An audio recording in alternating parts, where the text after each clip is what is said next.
Welcome to the Reading Lens, where we dive deep into the stories that shape our world. Today, imagine a young man, born between worlds, Hawaii, Indonesia, Kenya, grappling with identity, purpose, and the promise of America itself. This is the epic tale of Barack Obama, as told in his memoir A Promised Land, a riveting journey from humble beginnings to the Oval Office, filled with triumphs, heartbreaks, and unyielding hope. Picture it like a blockbuster film, high-stakes decisions, personal sacrifices, and the relentless pursuit of a better tomorrow. Settle in as we unfold this dramatic saga, act by act, in a voice powered by AI, guiding you through the highs and lows that defined a presidency. In the opening scenes of his life, Barack Obama emerges as a curious boy in Honolulu, devouring books under his mother's watchful eye, learning to question the world around him. His mother, Anne, instills in him a love for learning and empathy, urging him to share stories from classics like those by Toni Morrison or John le Carré. But young Barack feels adrift, a mix of cultures, his Kenyan father absent, his Indonesian stepfather a fleeting figure, leaving him to stitch together his identity like a patchwork quilt. He moves to Indonesia at 6, absorbing new languages and customs, only to return to Hawaii, where racial tensions simmer beneath the surface.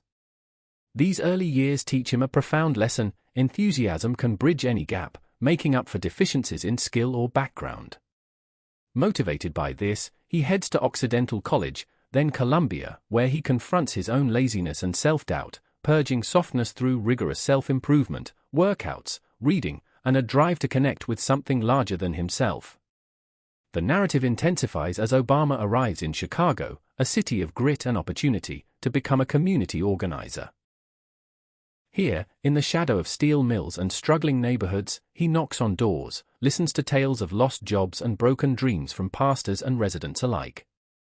It's 1985, and he's earning a modest salary, but the work transforms him. Rejections toughen his skin, failures like slow progress in revitalizing communities force him to listen deeply, getting him out of his own head. Inspired by Harold Washington, Chicago's first black mayor, Obama sees politics as a vehicle for change. Yet drama brews, he faces skepticism as an outsider, but his persistence pays off, planting seeds of ambition. This chapter of his life underscores a key lesson: depression lurks when one feels useless, but purpose ignites action. Energized, he heads to Harvard Law School, where his charisma shines. He becomes the first black president of the Harvard Law Review, honing skills in debate and leadership, all while courting Michelle Robinson, a brilliant lawyer who grounds him with her no-nonsense wisdom. Transitioning to the political arena, Obama's story takes a cinematic turn in 1995 when he runs for the Illinois State Senate.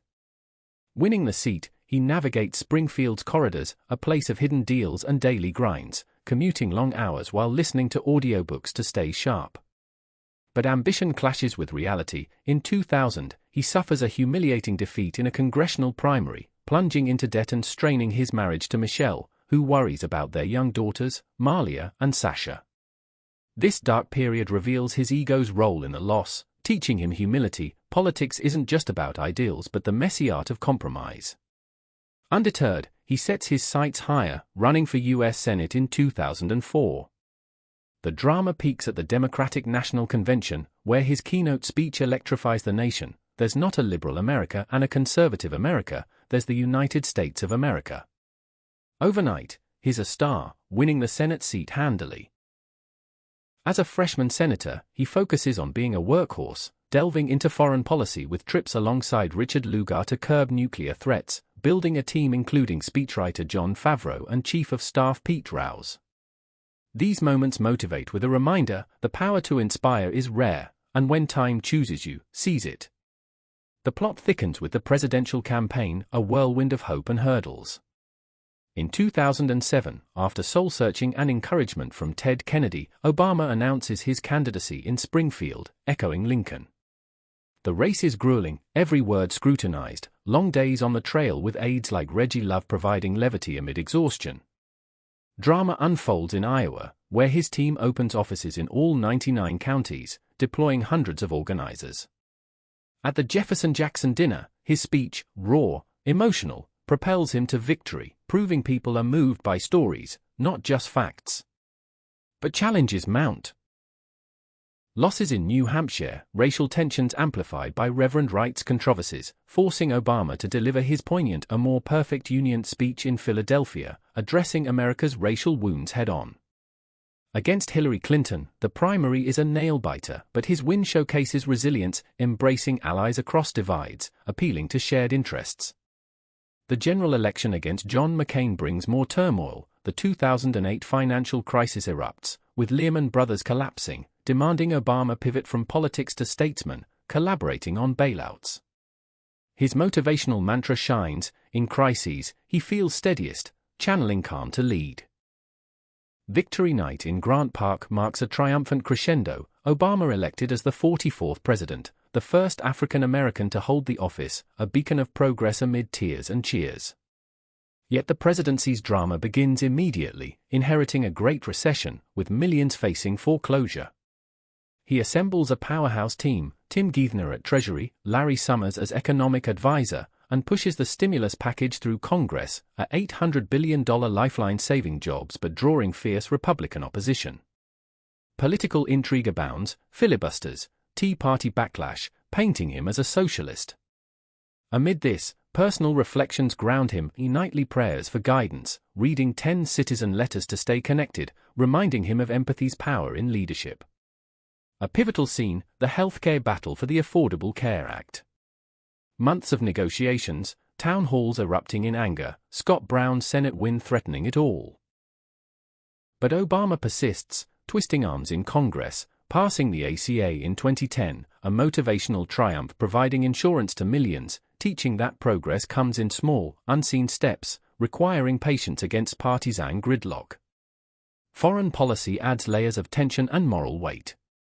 Obama inherits wars in Iraq and Afghanistan, ordering a surge in the latter while planning withdrawals, grappling with drone strikes' ethical toll. Dramatic highs include the Cairo speech, calling for a new beginning with the Muslim world, and the Nobel Peace Prize, which he accepts humbly, acknowledging irony amid ongoing conflicts. The Arab Spring erupts, forcing tough calls, like intervening in Libya to prevent massacres, a decision haunted by regrets over the aftermath. Climate accords in Copenhagen falter due to Chinese resistance, highlighting global cooperation's fragility. Yet motivation persists, America's example strengthens when it upholds ideals, even imperfectly. The narrative builds to a climactic raid, the hunt for Osama bin Laden. Intelligence pinpoints him in Abbottabad, Obama weighs risks, no guarantee of success, potential fallout with Pakistan. In a tense White House Situation Room, he green-lights the operation. SEAL Team 6 executes flawlessly, bin Laden is killed, a moment of justice after the 9th of November. Obama addresses the nation, unity briefly surges, but he wonders why such focus can't tackle poverty or education. This scene embodies drama, high stakes, uncertainty, but also a lesson: leadership means deciding with incomplete info, guided by facts and principles. As the story arcs toward closure, Obama reflects on family sacrifices, Michelle's reluctance in the spotlight, daughters growing up under Secret Service watch, yet their bond strengthens him. Political lows persist, birther conspiracies fueled by Donald Trump, racial incidents like the Henry Louis Gates arrest, exposing divides.